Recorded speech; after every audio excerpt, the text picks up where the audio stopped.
First question comes to mind is, at what point, after making the first Joker, did you both realize that there was more story to tell?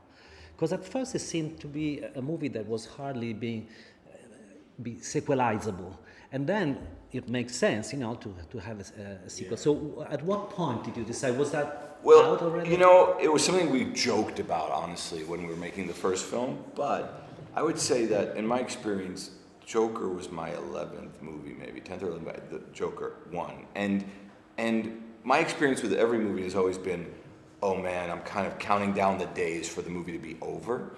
And on this film, it was like we didn't want it to end, and it wasn't just because I loved working with Joaquin. It was really because, for me at least, I loved Arthur, and I felt like I didn't want to leave Arthur at the end of the experience of filming.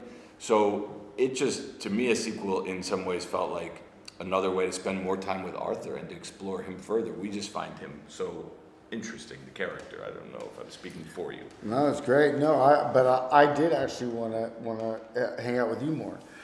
I did have it was such a fulfilling experience, the first one, and Todd works in such a unique way that not many people I've worked with can, especially with for me that was a big budget. For him it wasn't, but for me it was, and I just had such an incredible time, and we pulled together these wonderful collaborators. And yeah, I wanted more. I mean, it wasn't a joke for me. Where all the I know, but I meant every time I talked about a sequel, I was serious. That's right. Because I just couldn't. I guess I mentally make it a joke then because the movie hadn't come out, and I'm like superstitious, so you don't want to be talking about a sequel when who knows if anybody's going to see this one. Right. Yeah, I didn't care. I was like, we'll just go and film it. Let's get a video camera. Let's go film some more scenes. Or whatever happens. That's true. Yeah.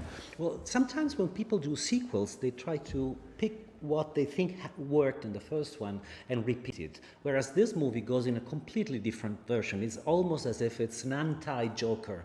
It goes so in a way so unexpected. So were you trying to do that? Not to cash on the success of the first, but to use it to explore new grounds?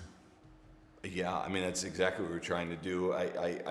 Again, I don't want to speak for Joaquin. I hate to speak for him when I'm sitting next to him, but I don't know that Joaquin would have done a version where it just felt like, as you say, a line drive, something really easy and like, okay, obviously this is where we're going to go with the second movie.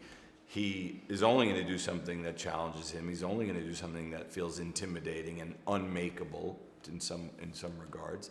And quite frankly, as a filmmaker, it's not as fun to not, when you have the ability, the movie was such a success that you are able to kind of use that goodwill and do something, really challenge yourself. And the character was begging for it in some ways. Like it's almost like you couldn't just repeat the film because the character is bigger than that, and there's so many directions that I think that it wants to go in. I mean, we did mock up these posters where I put Joker in like 10 different other movies because I was like, you could anything take with this Arthur. character, and put him kind of in almost any genre in some ways, and so it kind of is begging to be brought into its own new unique space. Like I just don't think that it could have. Mm-hmm. It certainly didn't want to, but yeah, what you and Scott did is really, yeah.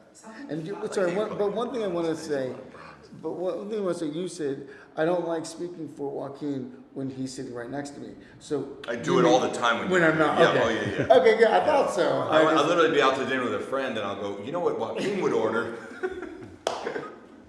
Well, I'm not spoiling what happens in the film, but I'd like you to talk about the fact that this is also a movie about responsibility and taking responsibility for one's actions and recognizing reality over fiction or fantasy or songs or everything. I would like you to tell me something about this theme that seems to be the core of the film. Well, it is. It's as much as we're saying, oh, it's very different than the first movie, it is a direct sequel in that it picks up Arthur 2-3 years later from the events of the first movie. It answers a lot of people's questions, I think, that they had on the first film, which was, Did that really happen? Was this all in his head? Was that in his head? Was this? And it answers those questions, and we find Arthur 2-3 years later having to face the music for the crimes that he committed, you know, quite literally, and come to terms with, wrestle with reality versus fantasy in his own way.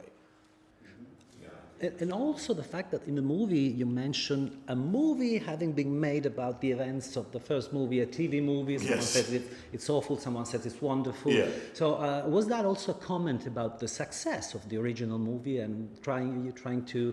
No, that was more that? a comment on, at least in the States, our fascination with, you know, sensationalism and taking something and turning it into product, taking a horrific event and turning it into product. So yeah, that's what that was. But yeah, I would say that movie probably was bad. You know, one person said it was bad in the movie, somebody said it's great. I'm going to go with it was bad. I think it's gonna be good. Yeah, you think it was? Something about the music. Well, of course, this is a musical.